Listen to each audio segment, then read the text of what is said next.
Hello everyone, this is Surabhi. Welcome to study hacks. कैसे हो सब? आई होप आप लोग सब ठीक है, अपनी स्टडी को अच्छी तरीके से कवर अप कर रहे हैं। आज का जो डिस्कशन है बहुत ही ज़्यादा इंपॉर्टेंट रहने वाला, बहुत ही ज़्यादा इंटरेस्टिंग है। प्लीज़ एंड तक वीडियो देखिएगा ताकि कोई भी आपके माइंड में डाउट ना रहे। आइए आज का जो डिस्कशन है वो हम लोग स्टार्ट करते हैं। बात यहाँ पे की जा रही है बाबा साहेब पुरंदरे। अभी इनकी बर्थ एनिवर्सरी जो है वो सेलिब्रेट की गई है। ये 100 ईयर यानी कि 100 साल की एज इनकी होने जा रही है। ठीक है, तो उसी के उपलक्ष्य पे प्राइम मिनिस्टर नरेंद्र मोदी जी के द्वारा इनको बधाई दी गई है। 100 ईयर की इनकी एज जो इनके द्वारा एंटर किया गया है। बीएम जो पुरंदरे हैं, इनका जो जन्म हुआ 1922 में हुआ। पॉपुलरली इनको किस नाम से जाना जाता है? बाबा साहेब पुरंदरे। ये एक राइटर हैं, थिएटर पर्सनैलिटी हैं, महाराष्ट्र से ये बिलोंग करते हैं, याद रखिएगा। ठीक है, तो इनके द्वारा काफ़ी ज़्यादा काम किया गया अलग अलग इवेंट्स पे, जैसे लाइफ ऑफ शिवाजी, 17वीं सेंचुरी फाउंडर, यानी कि 17वीं सेंचुरी जो फाउंडर रहे थे मराठा अम्पायर के। ठीक है, तो टर्म शिव शहीर, ठीक है, शिवाजी बर्ड, कवि, कवि के नाम से इसको बोला गया। ठीक है, तो ये मोस्ट इम्पोर्टेंट पॉपुलर प्ले इनके द्वारा प्ले, यानी कि most popular play on Shivaji जनता राजा इन 2015 में। और इनको अवार्ड दिया गया महाराष्ट्र भूषण अवार्ड, जो है ये भी इनको दिया गया, जो महाराष्ट्र का हाईएस्ट सिविलियन अवार्ड माना जाता है। हाल ही में ही महाराष्ट्र भूषण अवार्ड किसको दिया गया है, ये मैंने डिस्कस भी किया था। प्लीज़ बताइएगा ताकि आपकी रिवीजन भी हो जाए। कमेंट बॉक्स में इसका आंसर ज़रूर दीजिएगा। महाराष्ट्र भूषण अवार्ड रिसेंटली ही किसको दिया गया है, और इनको पद्म भूषण से भी नवाजा जा चुका है 2019 में। ठीक है, तो आई होप आपको इतनी चीज़ क्लियर हुई होगी। नेक्स्ट चलते हैं, handbook for electric vehicle charging. जो इलेक्ट्रिक जो व्हीकल्स हैं उसके लिए जो चार्जिंग पॉइंट्स लगाए जाएंगे अलग अलग एरिया में, उसके द्वारा ये, यानी कि नीति आयोग के द्वारा एक हैंडबुक रिलीज़ की गई है, ताकि स्टेट गवर्नमेंट्स को गाइड किया जा सके, स्टेट गवर्नमेंट्स को, लोकल बॉडीज़ को, कि ये जो चार्जिंग पॉइंट्स है कहाँ कहाँ पे इसको इंस्टॉल करना है। तो इसकी जो कैपेबिलिटी है, इनका इसका जो इंफ्रास्ट्रक्चर है वो कैसे एनहेंस करनी है चीज़ों को। तो ये पॉलिसी जो है, नॉर्म्स जो लाई गई हैं चार्जिंग नेटवर्क्स के लिए, फॉर स्पेशली जो इलेक्ट्रिक व्हीकल्स है उसके लिए। टाइटल जो है, यानी कि handbook for electric vehicle charging infrastructure implementation जो है, ये ज्वाइंटली डेवलप किसके द्वारा किया गया? नीति आयोग के द्वारा। Ministry of power, department of science and technology, bureau of energy efficiency and world resources institute of India. ठीक है, तो ये मिलके यहाँ पे इनके द्वारा डेवलप किया गया है। इलेक्ट्रिक व्हीकल्स जो हैं ये अभी लाए जा रहे हैं मार्केट में, ताकि इन्वायरमेंट पे जो असर देखने को मिल रहा है वो कम इम्पैक्ट पड़े आने वाले टाइम में। तो ये सारी चीज़ें जो है, ये इस सब चीज़ों को ध्यान रखते हुए ये इलेक्ट्रिक व्हीकल्स जो है ये मार्केट में लाए जा रहे हैं। हैंडबुक जो है ये प्रोवाइड करवाएगी कैसे सिस्टमेटिकली होलिस्टिक अप्रोच लेके चलनी है, ताकि अडॉप्शन देखने को मिल सके बाय इम्प्लीमेंटेशन ऑफ अथॉरिटीज़, यानी कि अथॉरिटीज़ के द्वारा कैसे कैसे चीज़ों को इम्प्लीमेंट किया जाएगा। ठीक है, अदर स्टेक होल्डर्स के द्वारा इसमें इन्वॉल्व रहेगी, कैसे प्लान करना है इलेक्ट्रिक व्हीकल्स, जो स्टेशंस रहेंगे कैसे प्लानिंग करके चलना है, एग्जीक्यूट कैसे करना है इलेक्ट्रिक व्हीकल जो चार्जिंग इंफ्रास्ट्रक्चर है उसको। ऑब्जेक्टिव क्या है कि एनहेंस करना charging infrastructure and facility provide करवाना rapid transition to electric mobility. जैसे हम नॉर्मल गाड़ी में पेट्रोल वगैरह पेट्रोल पंप पे भरवाते हैं, वैसे ही आपको ये अलग अलग जगह पे, जैसे हाईवेज़ पे आपको ये इलेक्ट्रिक व्हीकल जो चार्जिंग पॉइंट्स हैं ये आपको देखने को मिलेंगे। ठीक है, तो आई होप आपको इतनी चीज़ क्लियर हुई होगी। नेक्स्ट है सोन चिड़ैया। सोन चिड़ैया जो इनिशिएटिव अभी हाल ही में ही लॉन्च किया गया है, ये इनिशिएटिव जो है स्पेशली अर्बन एरिया के लिए, यानी कि शहरी जो लोग हैं, यानी कि स्पेशली जो वुमेन्स हैं उनके लिए है, जो काम करते हैं, जैसे पोट्स बना रही हैं, जैसे टोकरियाँ बनाई जाती हैं, और भी बहुत सारी चीज़ें जो हैं जो वुमेन्स के द्वारा बनाई जाती हैं स्पेशली शहरों में। तो उसको कैसे रिकॉग्नाइज़ करना है, वुमेन्स को कैसे आगे लेके आना है इस फील्ड में। ठीक है, वुमेन जो एंटरप्रेन्योरशिप है उसको कैसे आगे एनहेंस करना है। तो बेसिकली फोकस इसका यही है। सोन चिड़िया जो इनिशिएटिव है ये ministry of housing and urban affairs के द्वारा इसको लॉन्च किया गया है। A brand and a logo for marketing of urban self help group product. तो ये Deendayal Upadhyaya national urban livelihood mission का ये एक अहम हिस्सा आप बोल सकते हैं, अहम पार्ट है, जो अंडर किसके आता है, ministry of home and urban affairs के अंडर आता है। फोकस किस पे किया जा रहा है, जो शहरों में जो पुअर वुमेन्स रहती हैं, ठीक है, जिनके पास एडिक्वेट स्किल है, ठीक है, अपॉर्चुनिटी जो है कैसे प्रोवाइड करवानी है, अनेबल प्रमोट कैसे करना है, सस्टेनेबल जो माइक्रो जो छोटे छोटे एंटरप्राइजेज है उसको कैसे प्रमोट करना है कि वुमेन्स भी जो है वो आगे बढ़ें, ठीक है। तो बेसिकली मेन यही फोकस इसका है, मोबिलाइज करना वुमेन्स को, स्पेशली जो अर्बन पुअर हाउस होल्ड है, इनटू सेल्फ हेल्प ग्रुप, ठीक है, क्रिएट करना, उनको वुमेन्स को सपोर्ट प्रोवाइड करवानी, ठीक है, ताकि जो वुमेन्स है, पुअर वुमेन्स है, वो अपनी मतलब अपना अर्न कर सकें, ठीक है। तो मैनी जो सेल्फ हेल्प ग्रुप है अंगेज करेंगे लिवलीहुड एक्टिविटीज़, यानी कि रोज़ी रोटी जो है उसके चलते इसको एनहेंस किया जाएगा, ठीक है। प्रोड्यूसिंग किया जाएगा गुड्स को, सच है, जैसे हैंडीक्राफ्ट हो गए, जो कपड़े से रिलेटेड, टॉय से रिलेटेड, ठीक है। तो इन सब चीज़ों को क्या किया जाएगा, इनको प्रोड्यूस किया जाएगा, और नेशनल जो मार्केट है, यानी कि नेशनल लेवल पे इनको क्या किया गया जाएगा, रिकॉग्नाइज किया जाएगा। तो इनिशिएटिव जो है सोन चिड़ैया, ये prove as a step toward increase visibility and global access for product made by urban self help group womens. I hope आपको इतनी चीज़ क्लियर हुई होगी। सोन चिड़ैया जो है किससे रिलेटेड है, ये आपके माइंड में क्लियर होना चाहिए, ठीक है। नेक्स्ट है, काफ़ी ज़्यादा इंपॉर्टेंट है, किस किस ने ये मूवी देखी है, शेरशाह, ठीक है। अगर किसी ने मूवी देखी है तो आपको पता चल जाएगा कि मैं किस बारे में बात कर रही हूँ, ठीक है। कैप्टन विक्रम बत्रा, जिनके द्वारा कारगिल वॉर जब हुई थी 1999 में, तब इनके द्वारा बहुत ही इम्पोर्टेंट, बहुत ही बहादुरी से इनके द्वारा एक इम्पोर्टेंट रोल प्ले किया गया, बड़ी बहादुरी से इनके द्वारा वो जो टारगेट्स हैं वो अचीव किए गए। तो इनको पहले ये लेफ्टिनेंट थे, उसके बाद इनको कैप्टन बनाया गया, ठीक है। तो इनको शहीदी प्राप्त हुई। कैप्टन विक्रम बत्रा रिसेंटली ही अभी जो रिलीज़ हुई है मूवी शेरशाह, ठीक है।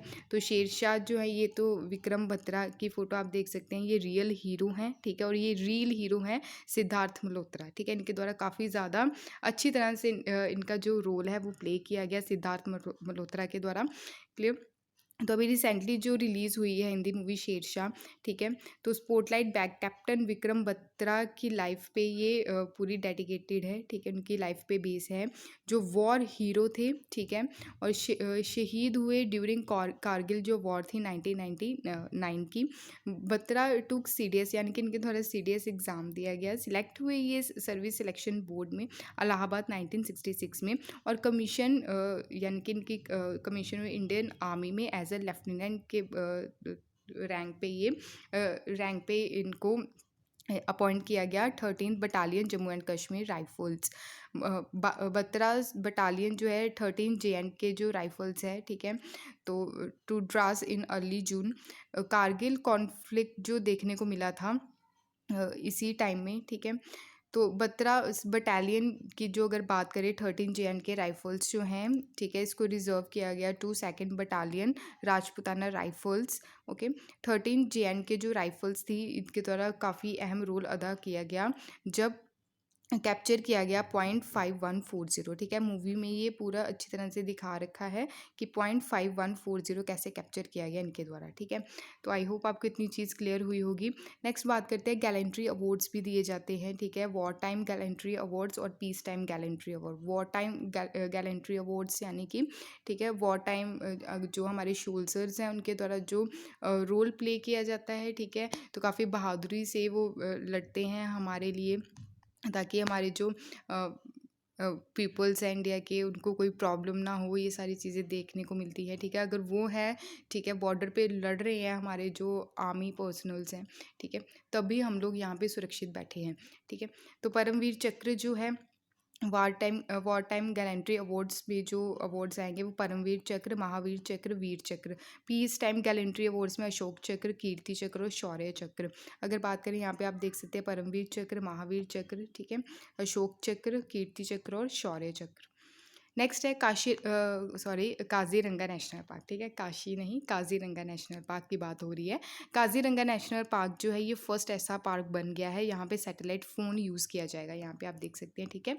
तो आर्मी के द्वारा ऐसा फ़ोन जो है, मूवी में भी आपने देखा होगा, ठीक है, शेरशाह जो मूवी है उसमें भी ये फ़ोन्स जो है वो यूज़ किए गए हैं, ठीक है। आई होप आपको क्लियर हुआ होगा।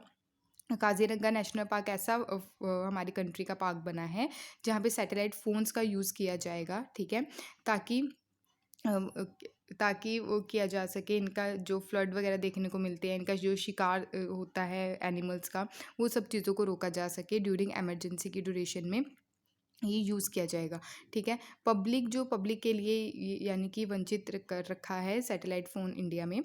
ठीक है। सैटेलाइट फ़ोन जो है ये कनेक्ट करता है एनीवेयर और डायरेक्टली कॉन्टैक्ट रहता है सैटेलाइट्स अराउंड द वर्ल्ड। तो ये डिपेंड नहीं होता है टेरेस्ट्रियल जो मोबाइल नेटवर्क है उस पर, एज ए जैसे सेल फोन में देखने को मिलता है। काजीरंगा जो लोकेटेड है नेशनल पार्क, वो कहाँ पे, असम में, याद रखिएगा।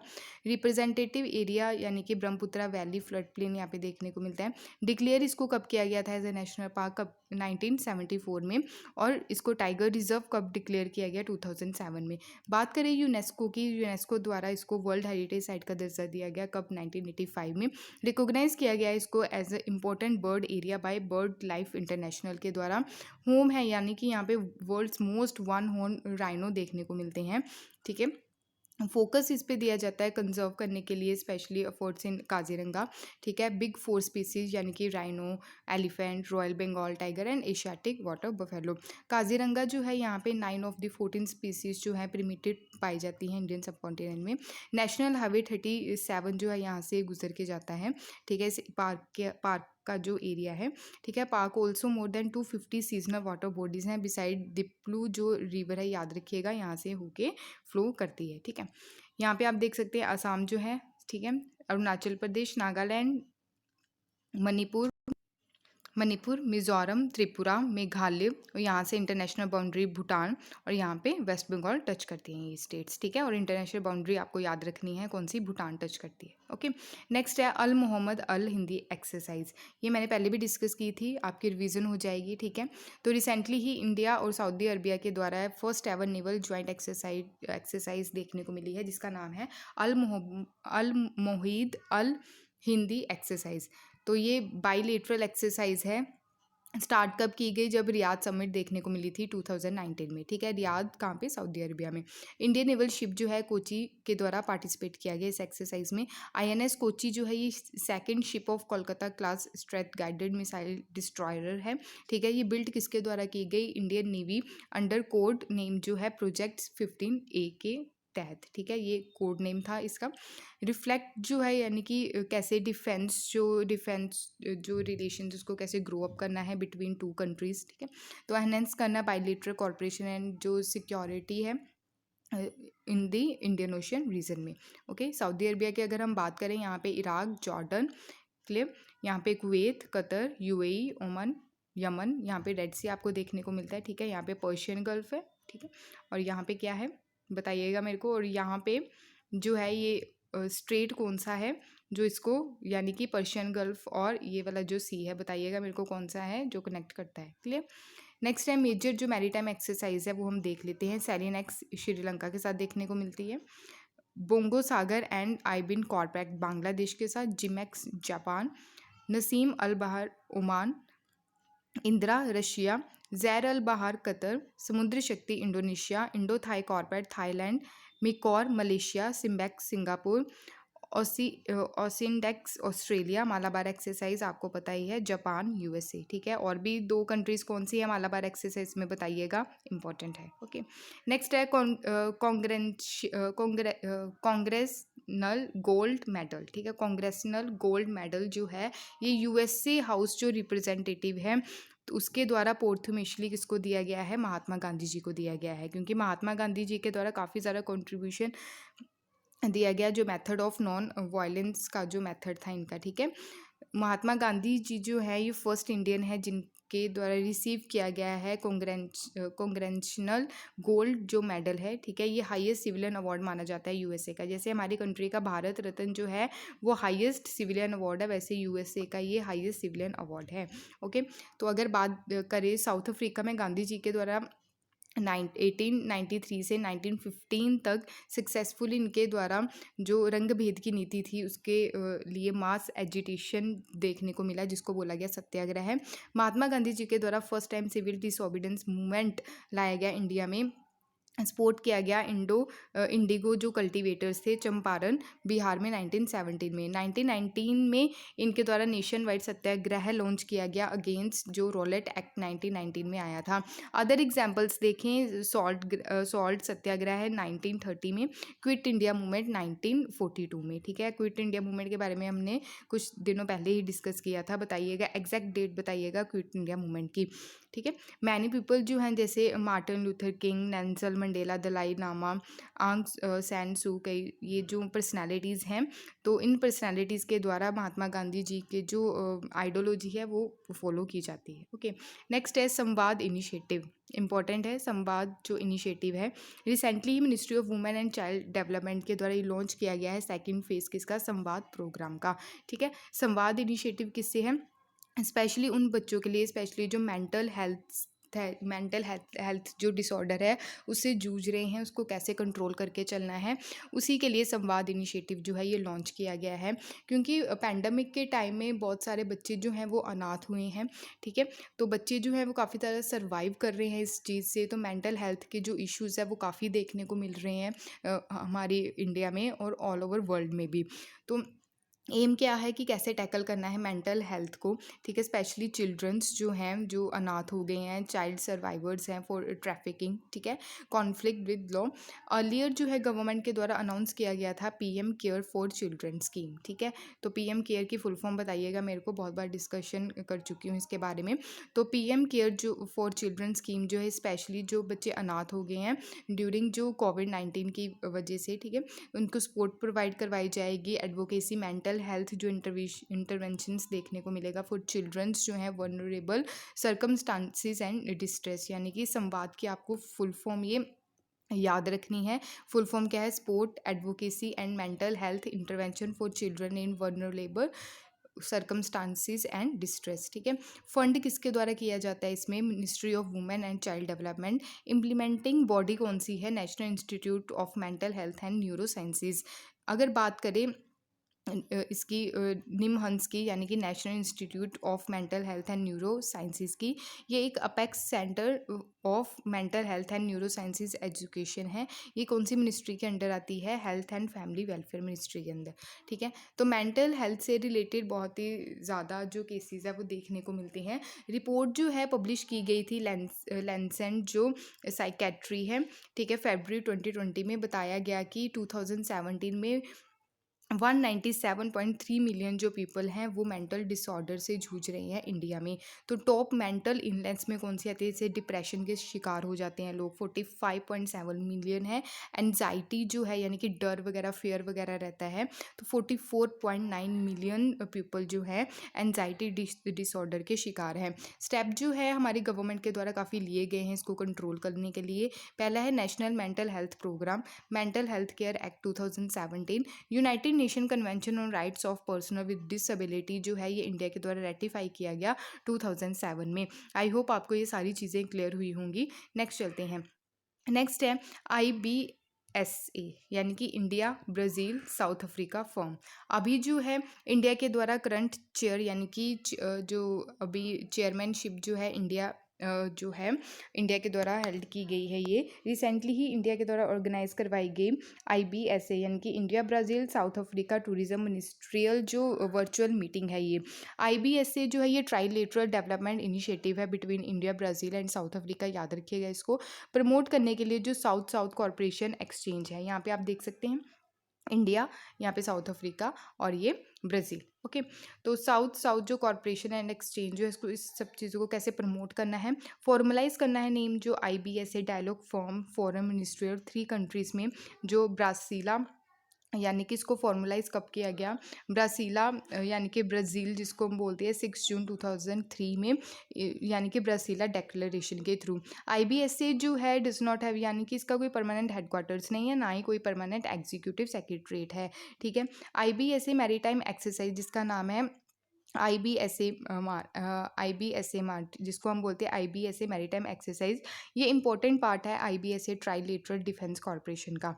ओके, ऑब्जेक्टिव क्या है इसके, कि कैसे पॉवर्टी को ख़त्म करना है, हंगर को कैसे ख़त्म करना है, नेशन जो साउथ के हैं डेवलप कैसे करनी है, बेस्ट प्रैक्टिसेस की हम फाइट कर सके पॉवर्टी से, हंगर से, facilitating of executive of applicable जो स्केलेबल प्रोजेक्ट है इंटरेस्टेड जो कंट्रीज़ ऑफ ग्लोबल साउथ पॉइनर और जो है जो लीड की जाती है example south south corporation agenda, new partnership जो है कैसे हम इसको गेन कर सकते हैं डेवलपमेंट के लिए, ठीक है। नेक्स्ट है 75 न्यू वंदे भारत ट्रेन। अभी प्राइम मिनिस्टर नरेंद्र मोदी जी के द्वारा जो अभी इंडिपेंडेंस डे पे स्पीच दी गई उसमें अनाउंस किया गया उनके द्वारा कि 75 न्यू वंदे भारत जो है ये और लॉन्च की जाएगी ताकि और कनेक्टिविटी हम बढ़ा सकें। क्लियर। अनाउंस की गई 75 वंदे भारत ट्रेन जो कनेक्ट करेगी different parts of the country in 75 weeks of the celebration of आज़ादी का अमृत महोत्सव। 75 जो वंदे भारत ट्रेन है जो कनेक्ट करेगी every corner of the country और ये सेलिब्रेट यानी कि मार्च 12 2021 से अप टू अगस्त 15 2023 तक ये कंप्लीट किया जाएगा सारा। फर्स्ट वंदे भारत जो एक्सप्रेस जो है ये ट्रेन जो है ये operate between Varanasi to New Delhi चलाई गई। उसके बाद वंदे भारत एक्सप्रेस जो है उसको ऑपरेट किया गया Katra and new Delhi. Okay, ये लॉन्च कब की गई बताइएगा, ठीक है। तो कौन सी डेट को ये वंदे भारत जो ट्रेन है ये लॉन्च की गई। नेक्स्ट है अफ़गानिस्तान में जो सिचुएशन है वो काफ़ी ज़्यादा ख़राब हो चुकी है आज के टाइम में, बहुत बार डिस्कस किया है इसके बारे में, ठीक है। अभी जो है सिचुएशन आउट ऑफ कंट्रोल है, तालिबान के द्वारा कंट्रोल कर लिया गया है पूरे अफ़गानिस्तान को, ठीक है। तो अभी देखते हैं सिचुएशन आगे क्या देखने को मिलेगी। अफ़गानिस्तान जो है ये पाकिस्तान, तजाकिस्तान, तुर्कमेनिस्तान, ईरान और यहाँ से इंडिया ये बॉर्डर टच करता है। इसकी कैपिटल क्या है, काबुल है, ठीक है। सितंबर 11 2001 में जो टेररिस्ट अटैक किया गया था अलकायदा के द्वारा, जो हेड था इसका उसामा बिन लदेन, ठीक है। तो उसके बाद ही यूएसए ने इसको क्या किया, पाकिस्तान में मार दिया जाके, ठीक है। फिर यूएसए के द्वारा अफ़गानिस्तान में एंटर किया गया। क्लियर। तो अभी जो जॉर्ज बुश के द्वारा यानी कि 2001 में जॉर्ज बुश के द्वारा क्या किया गया, अफ़गानिस्तान में एंटर किया गया था। तो एफर्ट्स लगाए गए ओबामा के द्वारा भी, डोनाल्ड ट्रंप के द्वारा भी, ठीक है। बट डोनाल्ड ट्रंप जो कहते थे वो कहते थे कि हम यहाँ से निकल जाएंगे, विड्रॉ कर लेंगे। बट अभी जो जो बाइडन आए हैं इनके द्वारा बोला गया था कि 11 सितंबर को हम यहाँ से विड्रॉ करेंगे, बट उससे पहले ही इनके द्वारा अफगानिस्तान से विड्रॉ कर लिया गया। अभी जो सिचुएशन है वो बहुत ही ज़्यादा ख़राब देखने को मिल रही है। हमारे इंडिया के द्वारा भी काफ़ी ज़्यादा इन्वेस्टमेंट किया गया, चारबा पोर्ट बनाया गया ईरान में ताकि हम अफगानिस्तान में कनेक्टिविटी बढ़ा सकें, इन्वेस्टमेंट कर सकें, डेवलपमेंट कर सकें। तो हमारा जो इन्वेस्टमेंट है वो बेकार चला गया इसके चलते, अगर जहाँ पे तालिबान का कंट्रोल देखने को मिला। तो आई होप आपको ये सारी चीज़ें क्लियर हुई होंगी। अगर फिर भी कोई डाउट होगा इस लेक्चर के रिकॉर्डिंग तो प्लीज़ आप अपने डाउट्स को ज़रूर क्लियर कीजिएगा। पीडीएफ के लिए आप टेलीग्राम को ज्वाइन कर सकते हैं, इंस्टाग्राम पे भी आप मेरे को फॉलो कर सकते हैं। Thank you for watching my video. जय हिंद।